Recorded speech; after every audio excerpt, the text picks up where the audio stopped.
எங்கள் நாட்களில் பிரச்சனைகள் தீர்வதற்கு ஆவிக்குரிய ஆலோசனையை தாங்க ஆண்டவரே. இந்த யோசனைகள் எங்களுக்கு தாங்க. பொறுப்புக்குள்ளே யார் வரணுமோ அவங்க பரிசுத்தாய் பெற்றவங்களாக இருக்கணும், நற்சாட்சி பெற்றவங்களாக இருக்கணும், தேவ ஞானம் பெற்றவங்களாக இருக்கணும். இப்படிப்பட்டவங்களை கொண்டு வாங்க ஆண்டவரேன்னு சொல்லி எல்லோரும் ஜெபம் பண்ணுவோம். அந்த நிர்வாகம் வந்த பிறகு எல்லாமே மாற்றம் அடைஞ்சிச்சு. இந்த யோசனை சபையார் எல்லாருக்கும் பிரியமாக இருந்துச்சு. ஆண்டவரே, எல்லாருக்கும் பிரியமான யோசனை கொடுக்கக்கூடிய தூய ஆவியானவரே, இது வந்து கிரியை செய்யும் என்று சொல்லி நம்ம எல்லாரும் ஜெபம் பண்ணுவோம். ஆமேன், ஆமேன், ஆமேன்.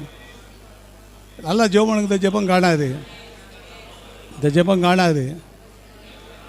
ஆவிக்குரிய எழுப்புதல் உண்டாகணும், பிரச்சனைகள் எல்லாம் மாறணும். ஆமேன்.